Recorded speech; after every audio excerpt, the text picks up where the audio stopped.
Je leur ai dit, mais pourquoi est-ce que vous dites que je ne travaille pas? Ben parce que tu ne communiques pas. Et donc j'ai communiqué.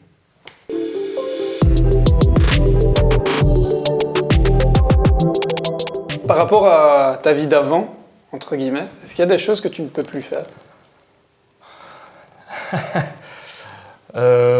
Oui.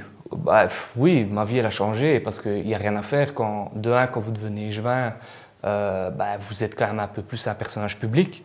Après, ce qui est différent par rapport aux proches, c'est les médias. C'est les médias, c'est qu'à un moment donné, vous avez votre tête, déjà quand vous êtes en élection, vous avez votre tête sur une affiche. L'affiche, vous essayez de la mettre au plus d'endroits possible. Et à côté de ça, vous avez votre tête dans la gazette, positif comme négatif. Et les gens, les gens parlent de vous.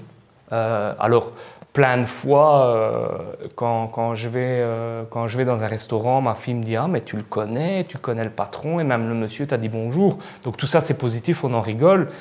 Après, ouais, quand vous avez un truc hyper négatif qui sort sur vous, il faut le gérer aussi. Donc ça c'est la chose sans doute qui est la plus difficile parce que moi, c'est mon choix d'être en politique. Ça a été approuvé par mes proches, mais ils l'ont quand même pas choisi. Ce sont quoi? Ce sont des conséquences en fait que tu dois ramener à la maison bien malgré toi parfois. L'entourage le vit bien, ça? Il le vit. On doit le vivre. Je veux dire, quand vous êtes en première page de la Gazette et que vous faites allumer sur tous les réseaux sociaux, vous pouvez vous dire il ne faut pas y aller, il ne faut pas lire, il ne faut surtout pas lire les commentaires qui sont en dessous des articles. On le sait tous, mais on le lit. Et votre mère, elle le lit, votre femme, elle le lit, vos amis le lisent. Et donc, ça, c'est compliqué. Faut pas, je pense que ceux qui disent que ça ne les touche pas, ou c'est des menteurs, ou c'est des machines. C'est pas un détail. C'est pas un détail quand on remet en cause certaines choses, certaines de vos valeurs, même si vous êtes sûr que c'est pas vrai, même si vous êtes sûr que c'est pas ça, ou que c'est pas juste, c'est quand même noté dans la Gazette. Pour plein de gens, ce qui est noté dans la Gazette, c'est d'office juste. Est-ce qu'il y a une chose que tu as appris depuis ta prise en fonction que tu aurais aimé savoir dès le premier jour? Tu vois, le Thomas d'aujourd'hui devrait apprendre quelque chose au Thomas d'il y a 2 ans. Je pense que sur le rapport aux médias, au début, je me suis trompé. Je me suis trompé dans la manière d'appréhender les médias. Qu'est-ce que tu as mal fait? C'est compliqué parce que mon rapport aux médias, il a commencé il y a 15 ans. Et ça,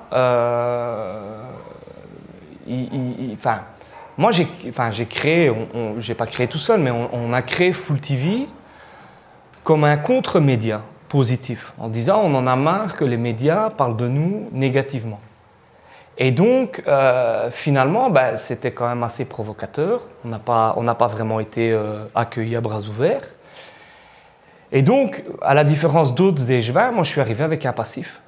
Je pense aussi que j'ai eu une vision, j'ai eu un truc où je me suis dit je vais bosser et je ne vais pas communiquer. Parce que je ne voulais pas être considéré comme un ultra communicant, ce que j'étais dans mon précédent boulot. Et ça, du coup, ça a quand même augmenté cette difficulté de rapport avec eux. Et on t'a reproché ça? Ouais, on me l'a reproché, ouais. Moi, on m'a dit que je ne travaillais pas parce que je ne communiquais pas. C'est quelque chose qu'on m'a dit textuellement. Je leur ai dit, mais pourquoi est-ce que vous dites que je ne travaille pas? Parce que tu ne communiques pas. Et donc j'ai communiqué pour montrer que je travaillais. Les médias font partie de notre boulot. Les gens font partie, la population fait partie de notre boulot, nos collègues, et les médias font partie de notre boulot. Alors, il faut travailler avec eux. Il faut s'appréhender, il faut savoir que eux, leur boulot, c'est pas non plus de nous mettre en avant. Mais voilà, moi j'estime qu'il faut être juste. Et quand des fois j'ai trouvé que c'était pas juste, je leur ai dit. Et on en a discuté.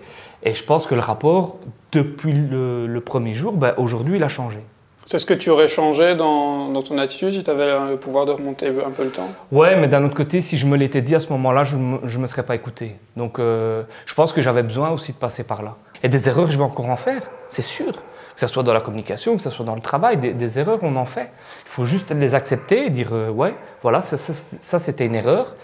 Et puis essayer de s'adapter. Et comme je dis, il ne faut pas trébucher 3 fois sur la même pierre, sinon c'est qu'effectivement vous n'êtes pas très malin ou pas très attentif. C'est rare d'entendre quelqu'un de la classe politique dire voilà, je me suis trompé, ou j'ai appris. Ou... C'est pas un discours qu'on a l'habitude d'entendre.